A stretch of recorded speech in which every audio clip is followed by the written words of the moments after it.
How much is left in terms of upside with the expectation that we get a deal? Yeah, I mean, I think the premise of the market's rally for weeks now has been progress on trade. I think any message of de-escalation is what the market feeds off of. And it's not about the details. It's not even about when. It's about make sure tariffs are on a track to come down. And really, it's just about releasing the pressure valve on the global economy, right? So I don't think it's about the market saying this means great things for U.S. companies. It means it's a way to release global growth a little bit. And you're seeing yields around the world lift in response to this. You see the 10-year Treasury yield getting back to its September highs, just about 1.9%. And so it's a big relaxation trade because we were afraid of things that have not come to pass. What's the extent of the risk to disappointment? How much of this is priced in? It's interesting. It's getting to a point where the markets are stretching and testing how much good news it's going to take to keep going higher, right? Because if 3115 in the S&P 500, we're just, 0.5% from there or something like that, is a 3% advance off the prior record high. None of the record highs since January 2018 went past that.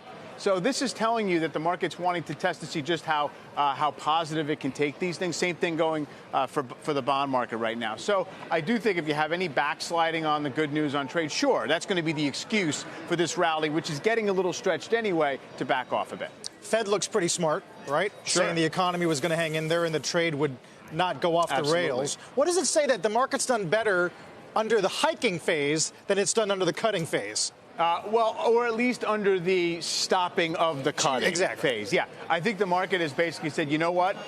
The best case scenario that was set up by the Fed, which was 3 incremental cuts, and then we're done, and we're going to wait and see that mid-cycle pause. We're going to bet that that's the case here. Because there's been a lot of analogs on the 3, right? Yeah, Something magic about 3. Two important ones, which were both in the 90s.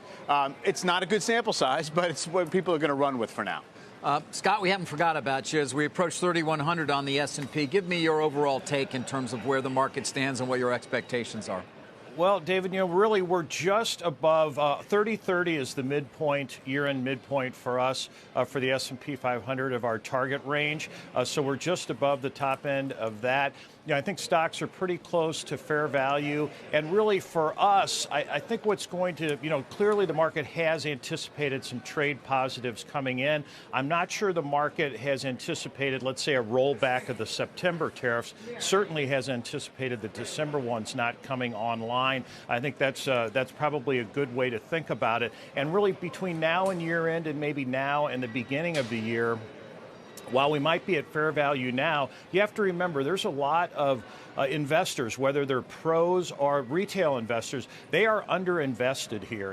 And for us, the question is, if we get some kind of a reasonable trade deal, it doesn't have to be great, a reasonable one, does that bring the chasers in who are underinvested? Because if you're a professional, your benchmark's the S&P 500. I mean, you cannot sit here on your hands and watch the market run higher.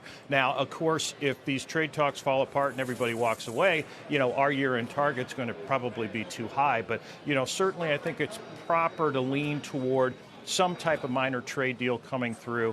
And I think, as I said, the magnitude here going into year end is probably going to come down to how much chasing are we going to see from people who are underinvested.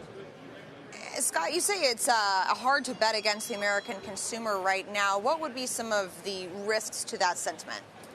Well, certainly if, one of the leading indicators that we like to watch quite a bit is a number that came out this morning, initial jobless claims. I mean, 211,000, that is a great number. You guys have been around long enough to remember that, even in the best of times historically, you'd see a 300 or 320,000 number out of initial jobless claims. These numbers here are really low. And so I think really for us, the consumer's pulling the wagon forward. That's been the case. The baton hasn't been handed off to corporations doing a bunch of CapEx spending. So what we're really trying to pay attention to is what is going to happen with the consumer.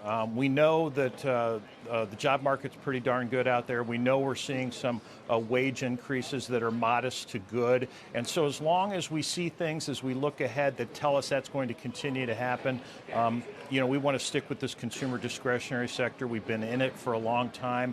And it's been the right way to be. So we feel pretty good about that. But certainly we'd love to see some business CapEx spending come in here, and I think that it would help extend this expansion.